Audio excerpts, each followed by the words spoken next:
സംസ്ഥാനത്തെ ക്രൈസ്തവ സമൂഹം കടുത്ത വിവേചനം നേരിടുന്നതായി തൃശൂർ അതിരൂപത ആർച്ച് ബിഷപ്പ് മാർ ആൻഡ്രൂസ് താഴത്ത്.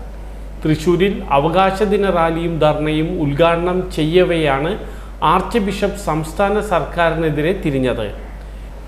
ന്യൂനപക്ഷ ആനുകൂല്യ വിതരണത്തിൽ 50:20 അനുപാതം ഭരണഘടന വിരുദ്ധമാണെന്ന് പറഞ്ഞ ഹൈക്കോടതിക്കെതിരെ സുപ്രീം കോടതിയെ സമീപിച്ച സർക്കാരിൻ്റെ ക്രൈസ്തവർ നിലപാട് വിവേചനത്തിന് ഉദാഹരണമാണെന്നും അദ്ദേഹം കൂട്ടിച്ചേർത്തു.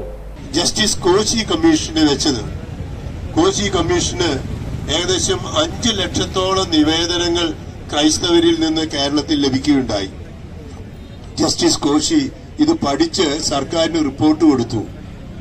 ചില കാര്യങ്ങൾ പഠിക്കാനെന്ന് പറഞ്ഞ് ചില ഡിപ്പാർട്ട്മെന്റ് സർക്കാരിന് കൊടുത്തു എന്ന് പറയുന്നു.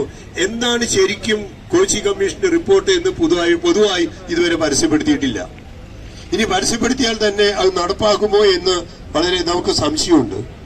ന്യൂനപക്ഷങ്ങളിൽ ന്യൂനപക്ഷമായ രാഷ്ട്ര നിർമ്മിതിയിൽ ഏറ്റവും കൂടുതൽ സംഭാവന നൽകി ഈ സമുദായം ഇങ്ങനെ പിന്നോക്കം പോയിക്കൊണ്ടിരിക്കുമ്പോൾ, അല്ലെങ്കിൽ അവഗണിക്കപ്പെട്ടുകൊണ്ടിരിക്കുമ്പോൾ വലിയ വിവേചനത്തിന്, നിങ്ങൾക്ക് തന്നെ അറിയാം 50:20 കാര്യം വളരെ പ്രസിദ്ധമാണ്. അതിനെതിരെ നമ്മുടെ സർക്കാർ തന്നെയാണ് ഇപ്പോൾ അപ്പീൽ പോയിരിക്കുന്നത്. അതുപോലെ തന്നെ PSC കോച്ചിങ് ആർക്കാണ് കിട്ടുന്നത്? ന്യൂനപക്ഷങ്ങൾക്കുള്ള PSC കോച്ചിങ് ആർക്കാണ് കിട്ടുന്നതെന്ന് ചിന്തിക്കുന്നത് നല്ലതാണ്. ക്ഷേമ പദ്ധതികൾ, ഒത്തിരി ക്ഷേമ പദ്ധതികളുണ്ട്. അത് ആർക്കൊക്കെയാണ് കിട്ടുന്നത്? അത് പലപ്പോഴും വിവേചനത്തിലെല്ലാം ഇല്ലാതായി പോവുകയാണ്.